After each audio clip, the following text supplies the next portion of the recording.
বন্ধুরা, সবাই কি করছো? আমার এখন খাওয়া দাওয়া হয়ে গেছে। খাওয়া দাওয়ার পর আমি বসে বসে রোদ পুইছি।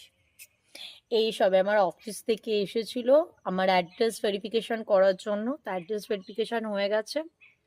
আমাকে এসে বলছে তোমাদের এখানে কোনো ট্রান্সপোর্টের সুবিধা নেই। আমি বলছি না, আমি তো প্রচুর গ্রামে থাকি, এদিকে একদম ট্রান্সপোর্ট নেই।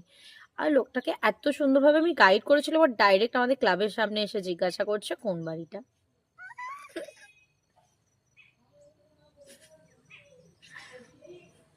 কি হলো জিজ্ঞেস করে?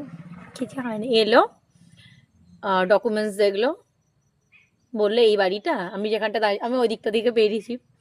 আমি বললাম পুরোটাই আমাদের। তারপরে বলছে অনেক পুরনো বাড়ি না। তাহলে হবে না নাকি পুরোনো বাড়ি? না না, জাস্ট আমি এখানে থাকি ওটাই দেখলাম। বলে এখানে কত বছর আছো? বাড়িটা যত বছরের দেখে মনে হচ্ছে তত বছর। কাকে খেতে দিতে আসছে? কুকুরকে খুঁজছে মনে হয়। আমার মাকেও আমি কুকুর প্রেমী করে দিয়েছি। কাঁটা মাটা নিয়ে আসছে, কুকুরকে খেতে দিতে মনে হয়। সবসময় কি ঘুরবে নাকি সে কয় কয় করলে?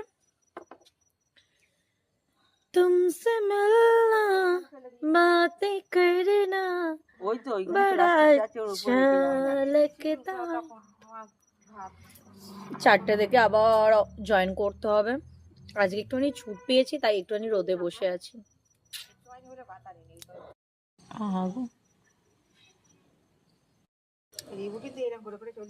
কেন? কে কোথায় ও ওই যে ঠুকছিল তখন?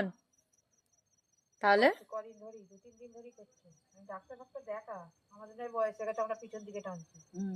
না না, ঠেকেছে বলে মনে হয় ওইখানে 2 দিন ধরে বলছো। তাহলে ওই সেদিনকে নাচতে নাচতে ওইখানে হয়তো লেগে গেছে। ওখানটা তো উঁচু নিচু না, সেটাই তাহলে হতে পারে। তাহলে আমি একটু রোদ্দুর পুয়ে নিই। Bye bye.